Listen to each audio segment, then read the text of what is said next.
Buenas tardes, soy el alumno Martínez Pacheco Francisco para la materia de cálculo de varias variables del grupo 12B7.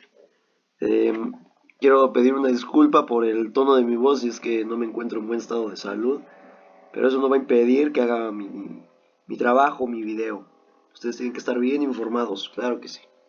Bueno, en este caso nuestro tema es el dominio el dominio. Las funciones vectoriales de una sola variable, que en este caso vamos a ver el tema de la derivada, y la razón del cambio de posición de un objeto en nuestro espacio tridimensional, ¿no? Entonces nosotros tenemos aquí nuestro espacio tridimensional, compuesto de eje Z, eje X y eje Y, aquí me falta ponerle el eje Y, y tenemos que esta línea morada es el desplazamiento de la rorra, el que tenemos aquí en nuestro personaje, este señor de aquí, en nuestro plano tridimensional.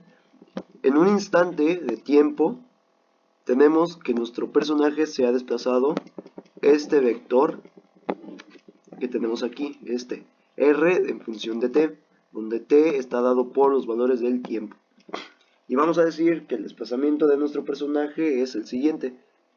Un segundo, vamos a escribirlo aquí arribita. Entonces vamos a decir que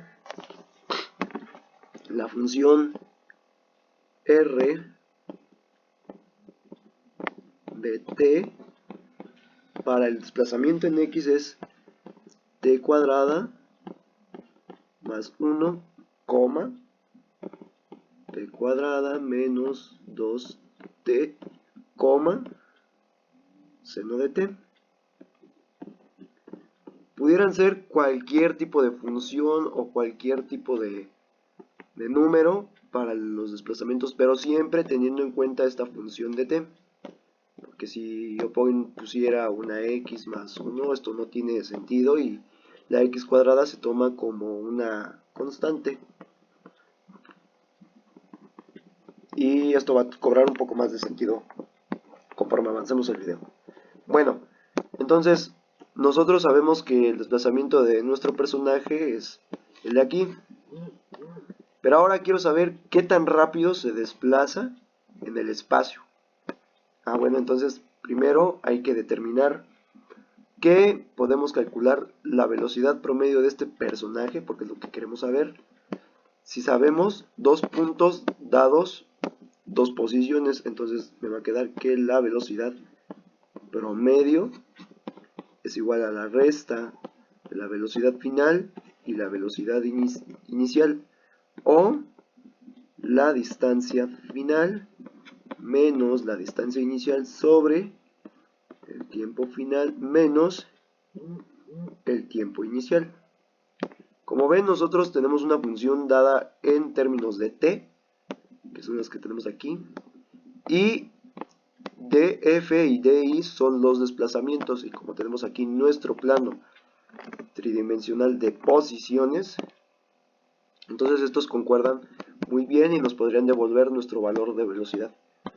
El problema de la velocidad promedio es que no nos devuelve como tal el instante en el que el instante de la velocidad instantánea. ¿Por qué?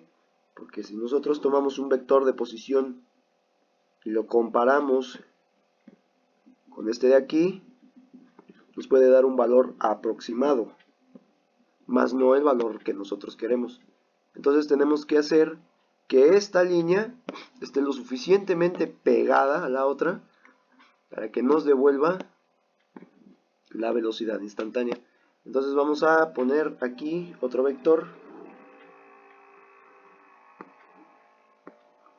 aquí, vamos a ponerlo aquí, y nosotros sabemos que nuestro personaje en el instante t está en esta posición, pero ahora en un instante más pequeño de tiempo está en esta posición.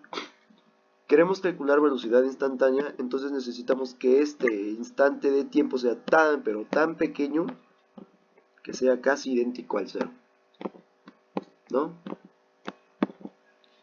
Entonces, nosotros podemos darnos cuenta que el vector de desplazamiento que nos va a arrojar esta diferencia va a ser el de aquí.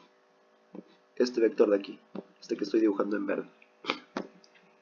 Y por resta de vectores vamos a tener que nuestra función r de t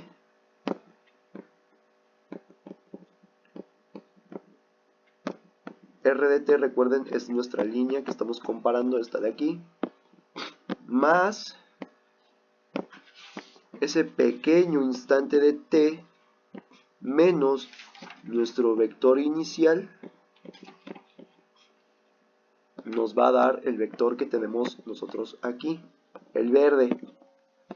Pero nosotros queremos conocer la velocidad y lo siento, y la razón en la que cambia esa velocidad respecto al tiempo. Razón es sinónimo de una división. ¿Respecto a qué? Respecto al tiempo. Y como queremos que este tiempo sea pero tan pequeño que tienda al valor 0, entonces vamos a aplicar un límite. Voy a reescribir la expresión de aquí porque no entró, pero no se preocupen. Entonces, si queremos que ese pequeño instante de tiempo sea tan idéntico a 0, aplicamos un límite en el que el instante enésimo de t tienda a 0 de la resta vectorial de r de t más ese pequeño instante de t menos nuestro vector de posición inicial, que es t, sobre el pequeño instante de t. ¿Por qué? Porque es una razón. Queremos saber qué tan rápido avanza respecto a una unidad de tiempo. Y de este modo nosotros podríamos calcular la velocidad de nuestro personaje en este plano tridimensional. ¿Cómo vamos a aplicar este término de aquí? Bueno, para los que ya tienen algunos conocimientos básicos de cálculo diferencial, esta es la definición de la derivada, en el que tenemos que la derivada de nuestro vector r en función de t respecto al tiempo nos va a devolver la razón de cambio de posición de nuestro personaje que nosotros tenemos aquí. ¿Y cómo haríamos esto si nosotros tenemos una función? Nuestro vector está dado por múltiples funciones. Tendríamos que aplicar el límite a cada uno de estos términos. Tenemos que aplicar el límite a este y a este debidamente como la expresión de aquí. ¿Sí? Y eso nos devolvería la velocidad en la componente X, en la componente Y y en la componente Z. ¿No? Bueno, entonces vamos a hacer eso. ¿Cómo lo vamos a hacer? Lo que nos dice aquí es que para cada función donde encontremos t, vamos a sumarle t más ese pedacito de t. ¿No? Entonces vamos a tener que, para nuestra primera función, que sabemos que es t cuadrada más 1, reescribiéndola de la siguiente manera, nos va a quedar que es el límite del instante pequeño de t cuando tiende a 0 de nuestra función r de t, donde pasa a ser t cuadrada más 1. ¿Sí es así la expresión? Ajá, t cuadrada más 1. Entonces vamos a sustituir, y en donde encontremos una t, le vamos a poner t más pedacito de t. Entonces tengo que es t más pedacito de t al cuadrado más 1 menos nuestro vector de posición original, que es el que tenemos aquí escrito. Este de aquí, ay, esa línea no, que tenemos aquí escrito. Entonces vamos a colocarlo. Más 1, todo sobre el pequeño instante de t. Y esto aplica para cada uno de los valores que tenemos aquí para nuestra componente en y. También vamos a aplicar el mismo límite y la misma resta entre el aumento y la función original, y lo mismo con el seno de t. Si aplicáramos la función, bueno, si aplicáramos la expresión polinómica de los binomios de la suma de dos cosas elevadas al cuadrado, vamos a tener que la expresión se remonta a t cuadrada más 2t más aumento de t más el aumento de t al cuadrado, ¿no? Ya lo notan, desarrollando el binomio. Y más 1. Menos, ya colocando multiplicando el menos en cada elemento de nuestro polinomio. Tengo t cuadrada menos 1. Y si nosotros descartamos valores, vamos a tener que t cuadrada se va con esta t cuadrada. Se hacen 0. Y ahí nos faltaba un 1, ¿no? Un 1 de la expresión de aquí arriba. Vamos a ponerlo aquí. Bueno, finalmente este 1 se va también a cancelar con el 1 de acá. Y voy a tener la expresión que voy a escribir. 2t más el instante pequeño de t más el instante pequeño de t al cuadrado. Todo sobre el diferencial de t. Ay, no, el diferencial no. No puedo decirle esto diferencial porque no es propiamente un diferencial. Diferencial sería escribir la expresión de aquí y nosotros estamos escribiendo eso. Este triangulito se llama delta y se puede intuir como incremento o aumento o decremento, depende de la situación. Bueno, si nosotros factorizamos aquí el instante pequeñito de t, que es delta t, este de aquí, si lo factorizamos, nos va a quedar delta t por 2t más delta t. Todo dividido entre delta t. Y como ven, esto se hace unidad. Y nos va a quedar la siguiente expresión de aquí. Tomando el límite nuevamente, vamos a escribir que es el límite cuando delta de t tiende a 0 de 2t más delta de t, ¿no? Y entonces si delta de t tiende a 0, la expresión de aquí se va a ir a 0. Y nos va a quedar que esa razón de cambio de posición de la rorra en el eje X es 2t. Para cualquier t, esta es su velocidad. Entonces nosotros podríamos escribir aquí que en nuestro vector velocidad, vamos a ponerlo con otro color, nuestro vector velocidad es igual a, para la componente X, 2t. Y ahora hace falta deducirlo también para nuestro desplazamiento en Y, que es t cuadrada menos 2t. Entonces vamos a aplicar el mismo concepto aquí y lo mismo vamos a hacer para el seno de t, ¿no? Vamos a borrar la expresión de aquí porque ya no nos sirve la velocidad promedio. ¿Listo? Y vamos a escribir la expresión. Entonces, tenemos que aplicar el límite y restarlo a la función original de t cuadrada menos 2t. Vamos a escribirlo aquí.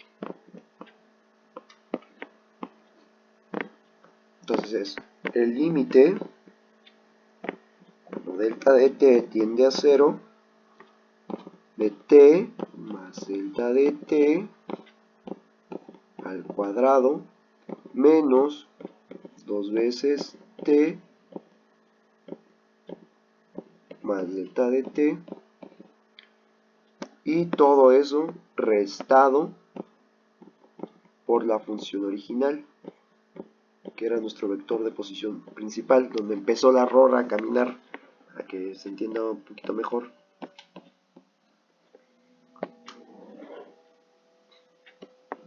Para quien ya sepa cálculo diferencial y sepa que lo que estamos haciendo es el método de los 4 pasos para sacar derivadas de funciones, pues fácilmente puede decir que la derivada o la razón de cambio de la posición de nuestro personaje que está aquí es el siguiente.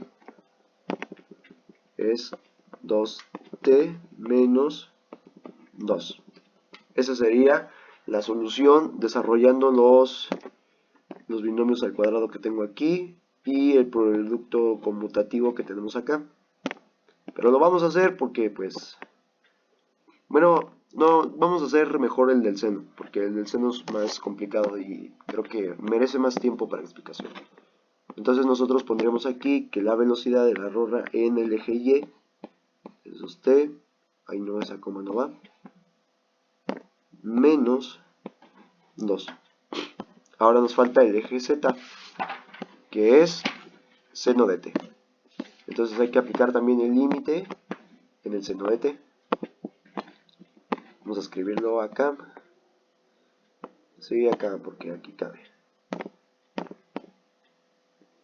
Entonces vamos a decir que es el límite cuando delta de t tiende a 0 del seno de t más delta de t menos el seno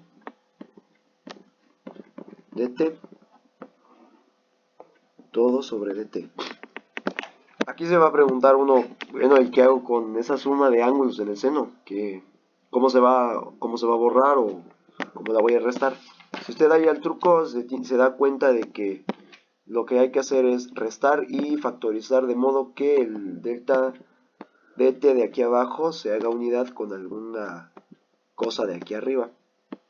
¿Y cómo vamos a hacer esto si yo tengo esto de aquí y no sé separar ángulos? Ah, pues muy sencillo, hay que usar una propiedad de la función seno que me dice que, vamos a escribirlo con negro, que el seno de nuestro argumento, que va a ser una cosa más otra cosa, es igual a el seno de una cosa por el coseno de la otra cosa más menos, que también me falta más menos, coseno de, en este caso, nuestro triángulo por el seno del cuadradito. Si lo ven, se intercalan de seno por coseno y coseno por seno. Cada uno tiene el mismo término y no coinciden en el mismo en cada miembro del producto. Si nosotros aplicamos eso a lo que tenemos aquí, vamos a tener que nuestro seno de t más delta de t, sustituyéndolo, vamos a ponerlo acá. Ay, me deja.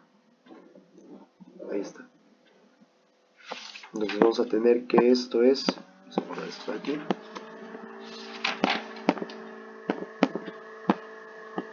es seno de t por coseno de delta de t, el pequeño pedazo de t, más seno de delta de t por el coseno de t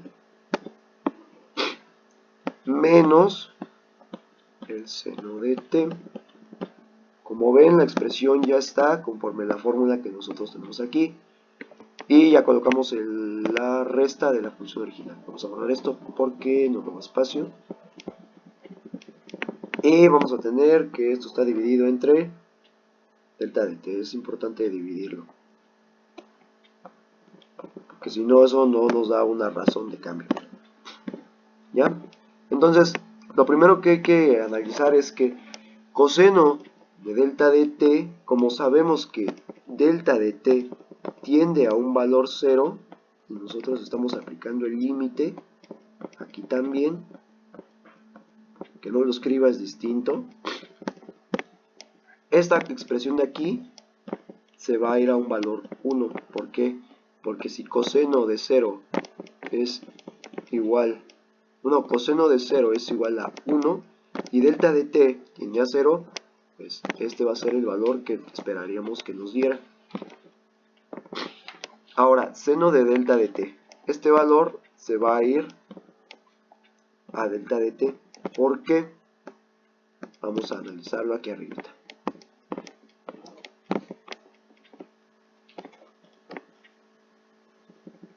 ver aquí, y yo tengo que seno de 0 es igual a 0, pero nosotros sabíamos que delta de t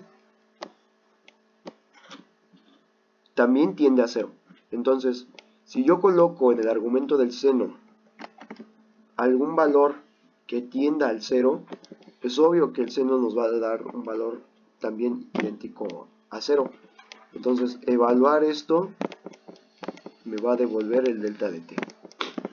Lo podemos escribir aquí. Entonces, si simplificamos más nuestra expresión, nos va a quedar de la siguiente manera. Permítanme unos instantes.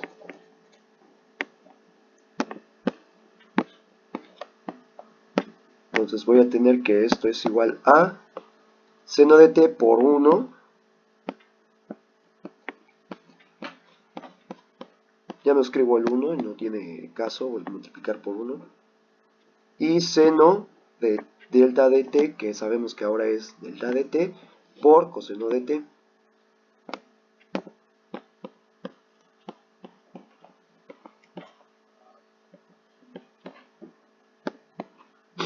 Menos el seno de t.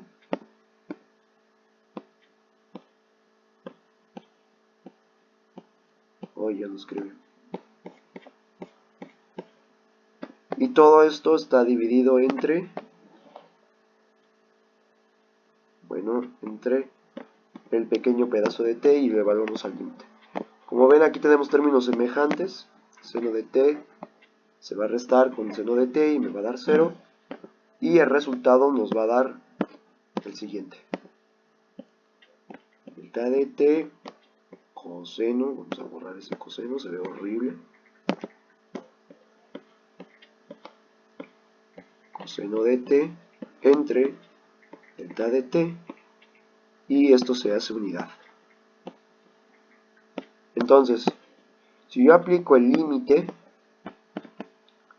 a delta de t cuando tiende a 0 al coseno de t, no tenemos ningún término en nuestra función que tenga esta expresión delta de t, entonces no hay límite que evaluar, y nuestra razón de cambio de posición en la RORRA va a ser coseno de t para la posición z.